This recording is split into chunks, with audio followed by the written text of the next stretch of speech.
great-granddaughter of O.L.M Macan Markar. Today, my cousins and I are going on a journey to discover more about the history of our family. Who was O.L.M Macan Markar? How did he start his business? Who are his children? What was his legacy?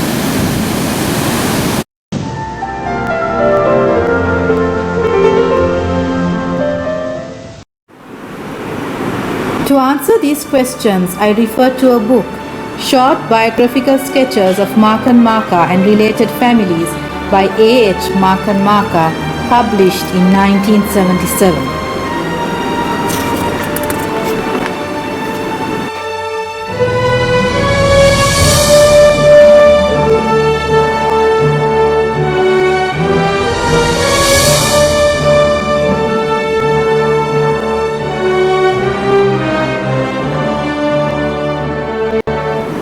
In his book, A.H. Macan Markar describes how Oduma Lebbe Marika from Gaul had three sons, Neina Marika, Macan Markar, and Haji Ahmad. He also had a daughter affectionately called Shotan Data. The second son, Macan Markar, subsequently changed his name to Oduma Lebbe Marika Macan Markar.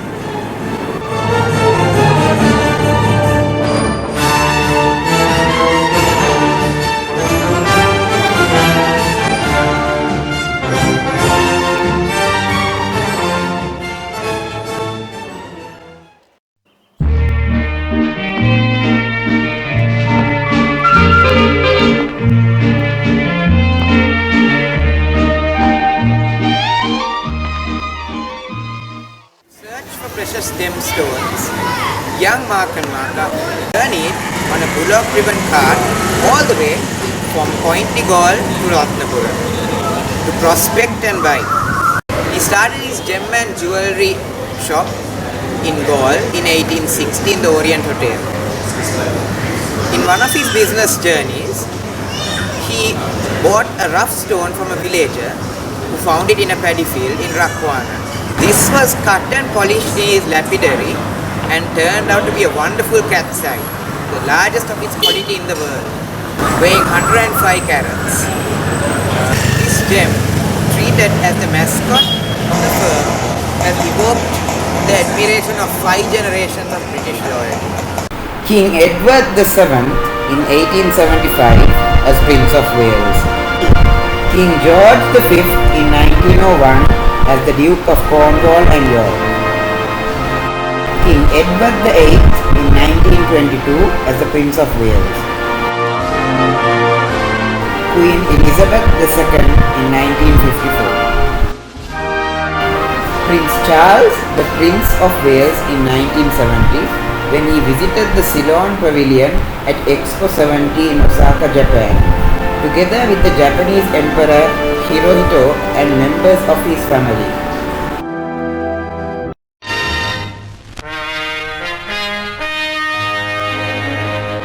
Her Majesty the Queen and Prince Philip are greeted by the Governor-General Lord Silbury as they step ashore from the liner Gothic at Colombo.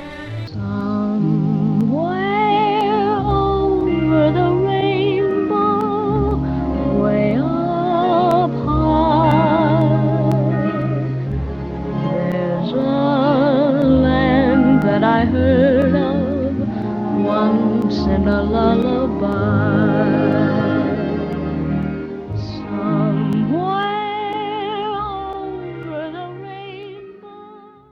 This was called the Shinnawood. Was before the sea view, which is called the Periyawood, was purchased. This was the original house of the Macan Markars. O.L.M Macan Markar, they said that he made his fortune out of when he was living in this particular house. Apparently one day one old man, a beggar or someone, came to his house, this house, and then he was asking for some food. And then O.L.M Macan Markar, he comes and gives some food, and then he went inside to bring some water or some money. Then when he came, that beggar who came was nowhere to be seen, it seemed. But the way he came was such a weak person that who could not even walk properly. But ultimately, that blessings and that they say that by feeding to a known and the unknown in Islam is very important, is because of that. And ultimately, the next day he gets his cat's eye from Rakwana. When the port was shifted from Gaul to Colombo in 1892, my great-great-grandfather, O.L.M Macan Markar, shifted his German jewelry business from Gaul to Colombo to the Grand Oriental Hotel shopping arcade. Branches were also opened up at the Shepherd's Hotel and the Semiramis Hotel in Cairo, Egypt, and extended to the King David's Hotel in Jerusalem. In 1941, World War II extended to the Middle East and the branches had to be closed down.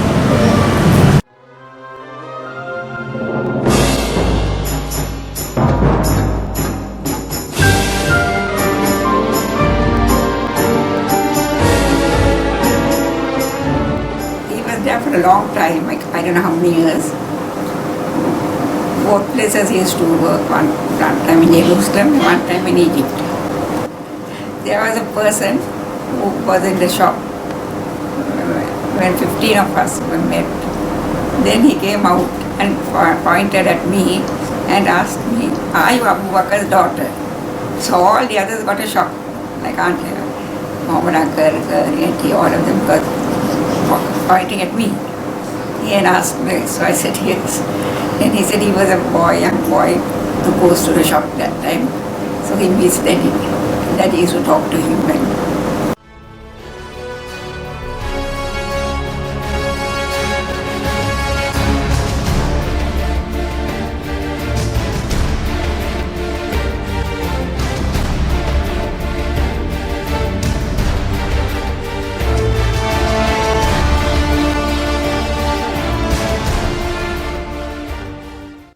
In the war years, everybody moved to Norway. So half the family was in Cheltenham, the other half was in a family rented out premises in Borrell Hardy or something they call it. That was just at the entrance into Borrell from. And so we spent a lot of time there. There was no schooling for about nearly 3 months we were there. During the war, 1942, the war started in 38, and then by the time Japan also in 1820, they captured Singapore and they were coming towards Sri Lanka. So the government said, yeah, Sri Lanka will be the next thing, and everybody to evacuate. The Colombo became a dead city. And we took, and my mother was pregnant. She would have a baby, or the auntie. And Papa booked a full carriage, and she was, I think, because we went there, soon after we went there, Auntie was born. And he had organized, and so the midwives used to come home to deliver the babies, and last only the doctor comes. Midwife's son. And they had booked a house for the midwife and the family in our area, not near our house, a little further away, so that that lady can be there. And he had a nurse, an English lady, I can't remember her name. She also was living with us. And I think, not this, the cities in Auntie Naida's house, that was one of her, that was her cot. And after the nurse came on, they put her in that bed and she sleeps. Because all the schools also closed and all the military took all the schools. You see, that I was in grade 2, grade 1, grade 2. Those days we had that air raid practice. When Sri Lanka was under British government. So there was a threat of Japanese invasion and all that. So we were made to practice some self-defense exercises. That is, they ring the sirens mock trial. Silence, and we are expected to hide under the desks and tables under the silence. Then patas we will go and with a competition also. 1-0. That I can remember. I've lived a life that's full. I traveled each and every highway and more, much more than this. I did it my way.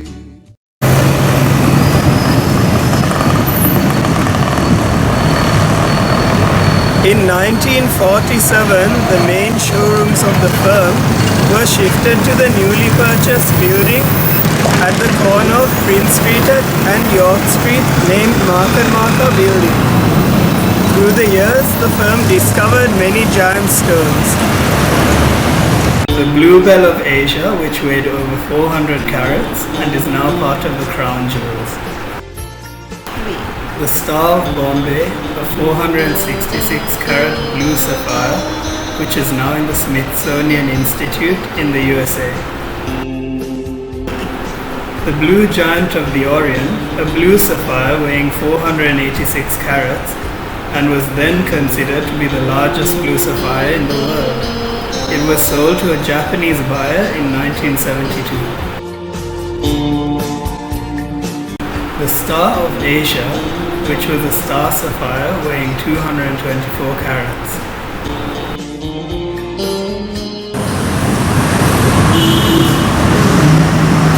The O.L.M Macan Markar jewellery shop stands today at Golf Base Courts 2.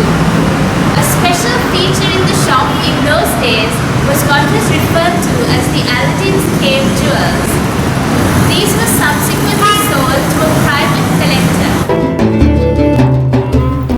These were a rare and unique collection of traditional Moorish heirloom bridal jewellery dating back to the 17th century. The collection consisted of various necklaces, bracelets, bangles and anklets. The jewellery was set in gold with pearls, rubies, emeralds and old cut diamonds. Today the shop is managed by the fourth generation of Macan Markars, with Hamza Macan Markar, the chairman and managing director of the company.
course, he's 157 years old, as you probably know.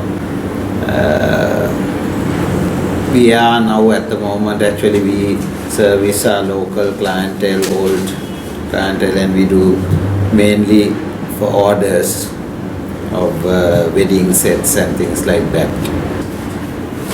Court 1 and Court 2, actually the one that has real potential is Golface Court 2, with the land available at the back. My thinking and ambition would be one day to make it the most exclusive apartment complex in the country. Hello, I'm Sabrina. My great-great-grandfather, O.L.M Macan Markar, had 13 children.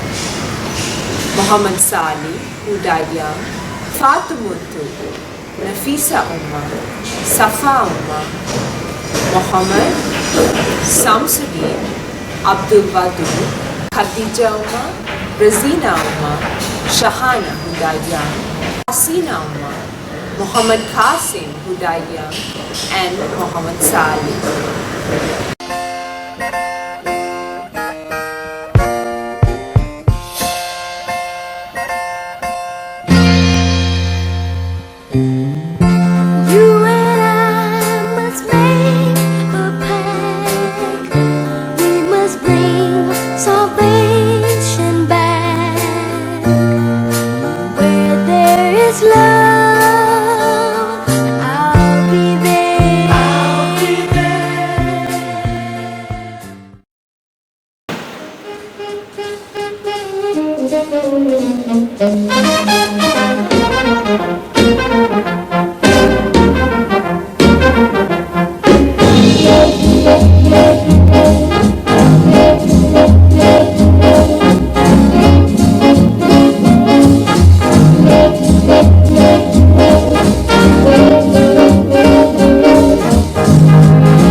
Macan Markar.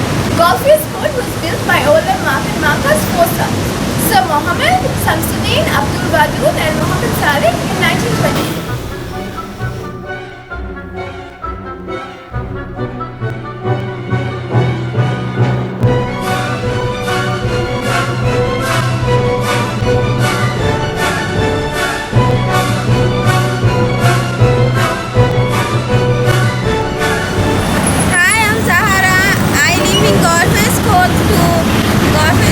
Was built in 1932 and Golface Court 1 and 2 were the first attempt to build multi-story apartment buildings for the high-income group of people.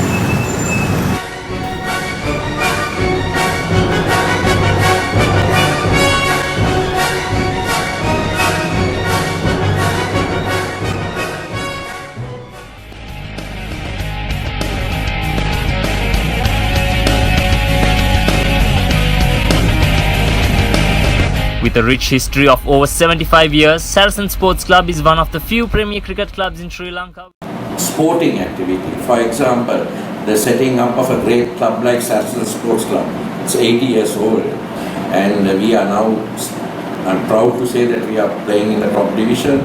We are still sustaining the club, maintaining the club with the assistance of some other cousins in the family.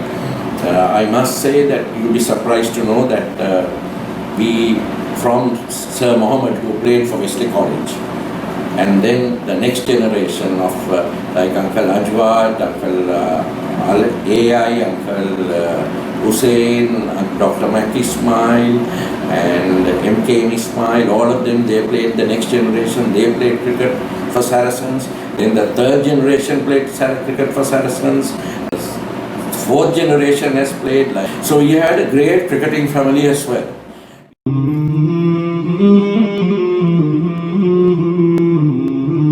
مولاي صل وسلم دائما أبدا على حبيبك خير الخلق كلهم مولاي صل وسلم دائما أبدا على حبيبك خير الخلق كلهم محمد سيد الكونين Al-Bahjatul Ibrahimiyya Arabic College. Those days, all the people who want to become an alim have to go to India to complete their studies. So what Amina Ummah to make a homegrown madrasa for the Sri Lankans to study in Sri Lanka and to be sponsored. And that's how this Arabic college was initially started at the men's Zawiya. Thereafter, only this particular property was purchased and they created the Arabic College. سيد الكونين والثقلين والفريقين من عرب ومن عجم B.I.A college is the leading Arabic college in Sri Lanka, and the library of the Arabic college was one of the best in Asia. But unfortunately, maybe about 15 years ago, there was some problem, and most, I think 75% of the books which were there has vanished. With you, this great event of 125 years. Really happy to see this beautiful new scholars, or would I say graduates, that will inshallah add value to the Islam and the promotion of the tariqah in many ways. I thank everybody who actually came here today, women and men and all of the guests here. I would like to also thank the beautiful and the marvelous family of Macan Markar who kept this thing happening through the years.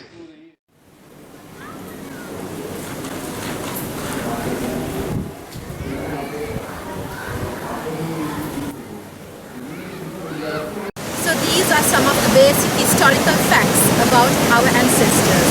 However, I want to know more about their personal lives those days.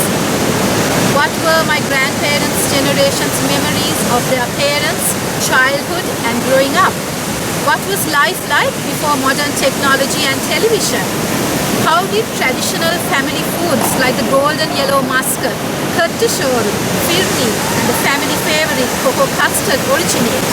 What were family trips to Nuwara Eliya and Galle like those days? How was Ramadan and the festival celebrated long ago? To answer these questions, I needed to delve deeper than into a book. I needed to speak to direct sources, to the people who lived during that time. So I decided to speak some more to my grandparents, grandaunts and granduncles and get their stories.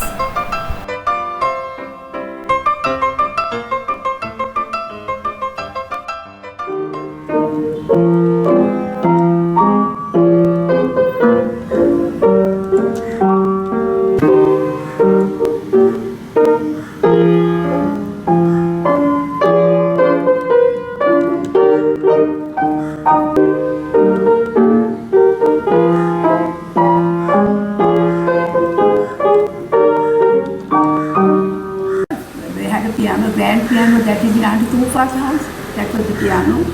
And from the time I was small, I had music in the house. Auntie Tufa was the best. She used to play beautifully. And then I can still remember the piece Auntie Amina used to play.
seasons in the sun, but the hills that we climbed were just seasons at a time. I'm honored to belong to the Macan Markar family, and it is a unique family where we still have our connections and relationship still going strong.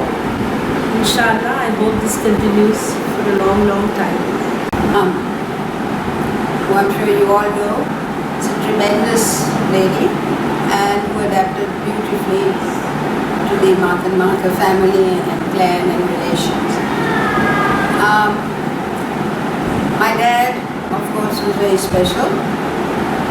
He had his moods like all the rest of some of the Markans have. But he was very, very good to me, and I loved both of them very much. I'm very proud of my father's ancestry, and I'm also very proud of my mother's ancestry. And of course I see my granddaughters, and I hope that they will also have the same strength of character and respect for their heritage that is very important in a world where I think people seem to forget where they come from and what they have got, and need to appreciate things. Be a Macan Markar, very forthright, integrity, and express your feelings, whatever you have, no hanky-panky and secrets, except one family. As you know, the Macan Markar family goes on for 150 years. I'm proud to be a Macan Markar because we have some kind of standing in the society as well, because we are one of the oldest, I guess, Muslim families in Sri Lanka. And due to that, and also due to the Macan Markar business, which has been there for so many years, has also tied up with many of the other oldest Sri Lankan families, Vijayawardhanas, the Senanayakas, because and all of them were part of or friends with the Macan Markar family from the beginning of, actually from the 1920s, 30s, 40s, even before the independence of Sri Lanka. Hi, I'm Shaista. And I'm Seha. What we believe it means to be a Macan Markar is to carry on our family's legacy, such as the kandri that is there every year before Ramadan and our grandfather's charitable work. And I also want to say I'm very proud of our family heritage. My dad is very famous for getting candy, buying Kit Kat and giving all the nieces, nephews, children. He used to enjoy doing that. And of course my mom, she was a very firm but loving mother who just enjoyed going and dressing brides and, you know, making them, dressing the brides, doing the stage, flower girls, flowers. She wanted to do everything. Very close to my grandmother. That is my mother's mother, Siti Abbas. And I remember when I was small, my three uncles, Uncle Ismat, Uncle Hilmi, Uncle Muhammad Ali and their wives and families would come to see her every single day.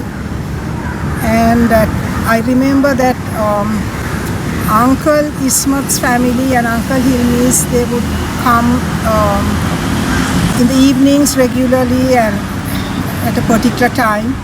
And I would play with my cousins Farah and Faima and Fahari and Marwan.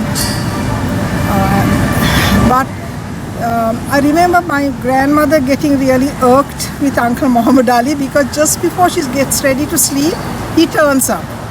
And that would really exasperate her.